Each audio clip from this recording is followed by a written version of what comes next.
work, and all that came out. So yeah. Well, I tell you, Kobe, how about this? I mean, I think Hedrick got you out on a breaking ball over in New York. You ground into a ground ball double play. Were you thinking about that breaking ball? I mean, I knew I faced him before. It's a slow one. So I knew that I had a little bit more time. I mean, it was in the back of my head. He threw me 2 in a row to start the at-bat, so I've seen it. So, you know, I was happy to put a good swing on it, and saw Bellinger kind of take 2 steps and look at it, and I knew right there it was going to be a homer, so good feeling. When did you find out you were playing? Like an hour before the game started, right after our hitters meeting. Albie walks up to me and he's like, hey, you all right? You feeling good? I was like, yeah. He's like, all right, you're DHing today. I was like, okay. So put me in, coach, huh? I didn't take a single swing before that the whole day, and you know, You didn't take a single swing all day until that? Nope. Started my routine late, and when I'm on the bench, you know, you kind of do your routine when you go out there in the cage and when you get ready to, you know, potentially for a pinch hit. So did my routine quick, and you know, you don't get to think too much, and you know, it's DH and you're all about hitting. So.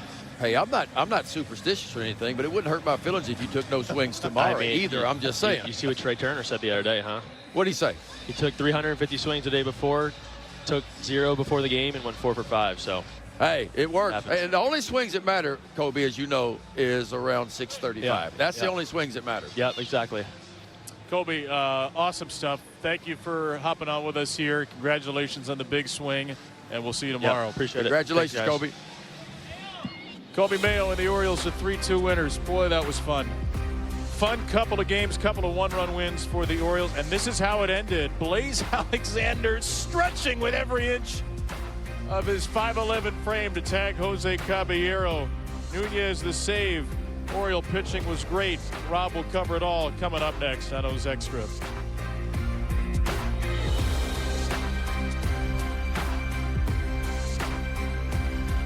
That lead turns into an ultimate win.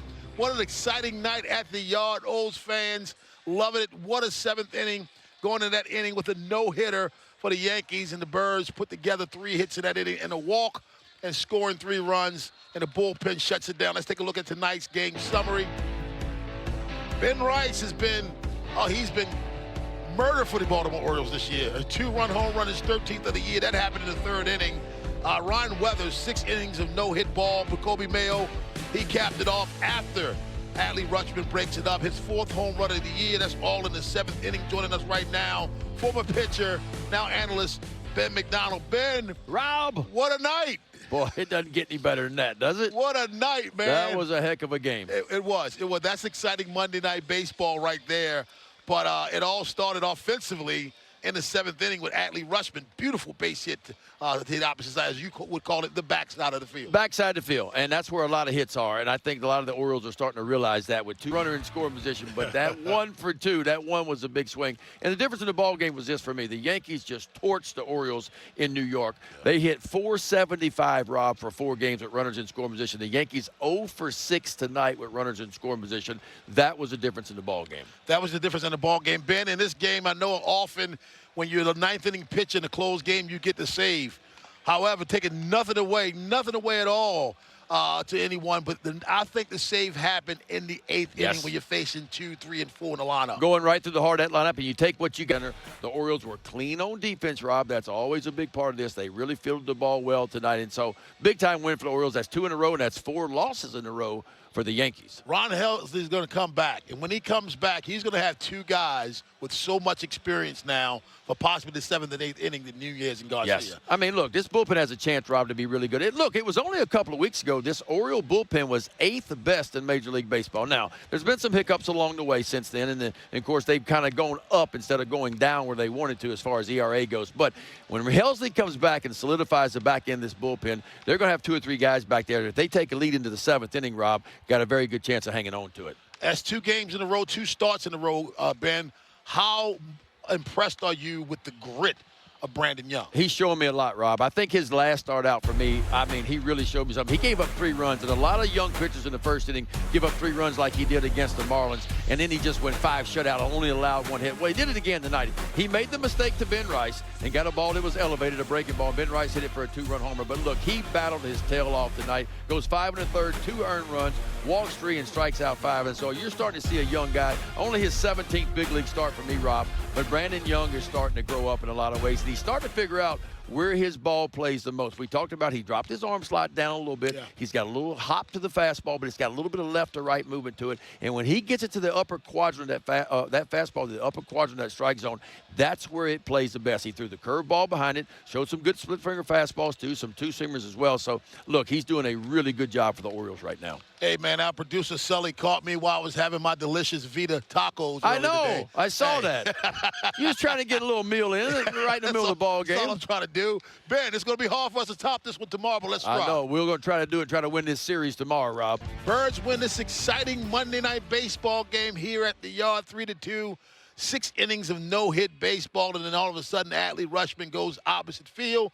They put together a rally that's capped off by a 3-run home run by a man that really, really needed it in Kobe Mayo. Right now, our manager is with the media.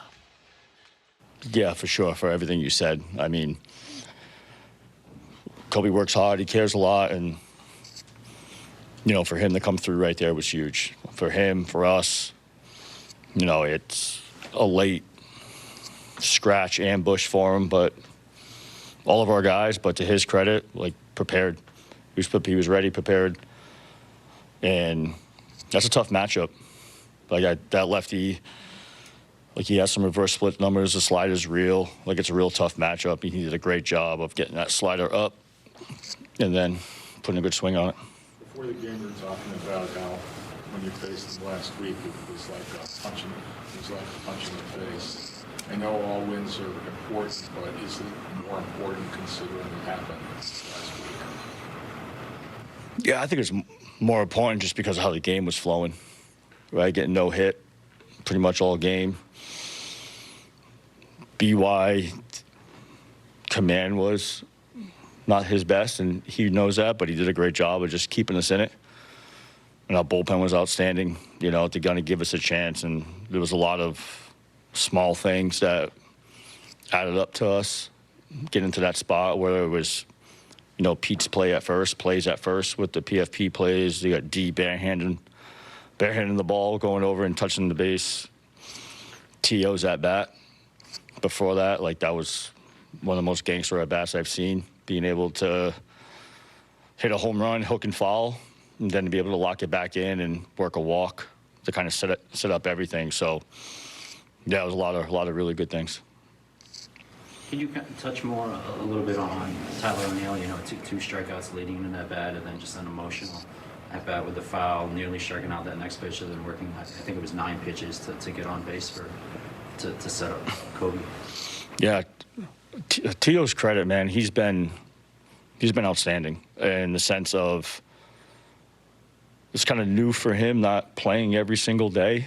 You know, and obviously he's had, like, the concussion, you know, coming off that. So he's still trying to find, like, his timing, and the playing time hasn't been as much as he liked, but he's always ready, prepared. Like, he's had some great pinch hit at bats. And yeah, like, those first 2 at bats were tough, but he's a big league pro hitter, proven hitter, and being able to lock it in that moment, working a walk for us. And then, you know, he was outstanding on defense as well. The dive and catch coming in, and McMahon's play up against the wall. Like, it was a really great game for T.O. You brought in Rico for the heart of their order in the 8th. Were you tempted to stick with him since he didn't throw many pitches? No, not at all. Trust all our guys in the pen. You know, that's how our pen has been throwing well, and I'm sure you guys have seen it. We like to keep our pen guys' pitch count reasonable, so they're available, and the bounce back is quicker. And Rico did his job.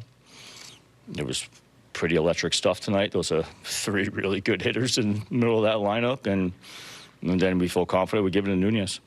Obviously, it's not how you would have liked to have the first 6 innings go against Weathers, but was there kind of a feeling that you work his pitch count up, try to get him out of a game, that you guys had a chance because the score was so low? Pitchers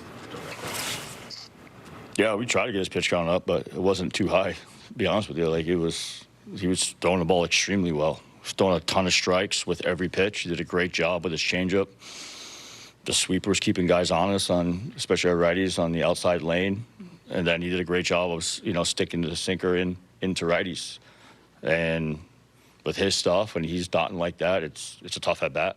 And our guys battled and tried to grind through. We put some good swings on him, but he was outstanding tonight. But to me, it's just BY being able to do enough to keep us in the game, and the rest of the pitches, like Dietrich Enns, was to come in, run on third base, 1 out, and get 2 outs was huge. And being able to hand the ball off to Rico and everyone else and Nunez, it's what we needed.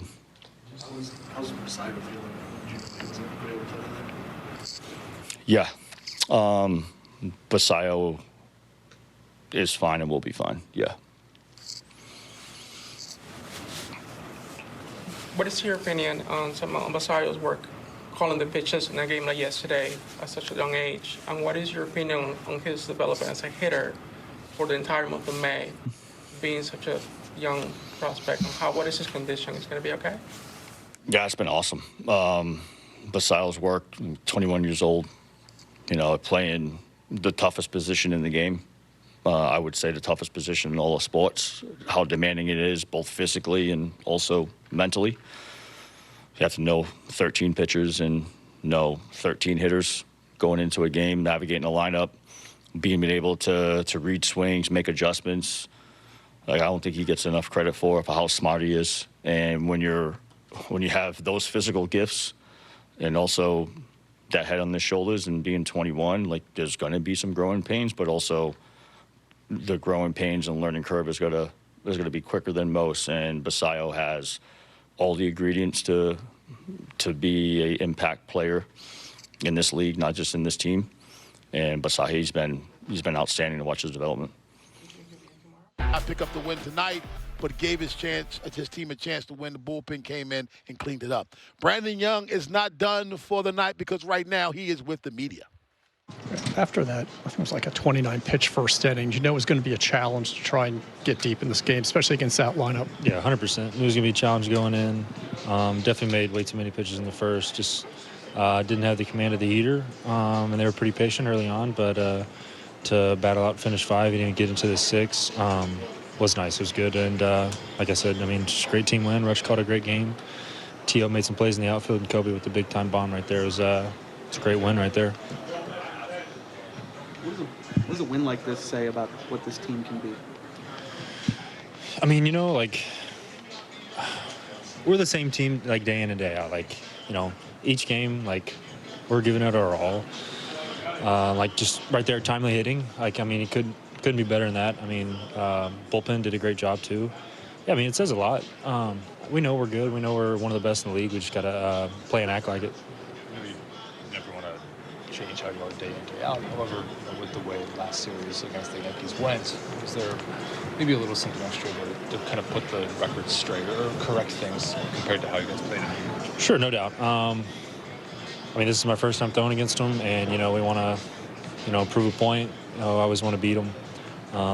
Just like I said, made too many pitches early on, but ended up battling back, getting ahead later in the outing. But like I said, it's an awesome win.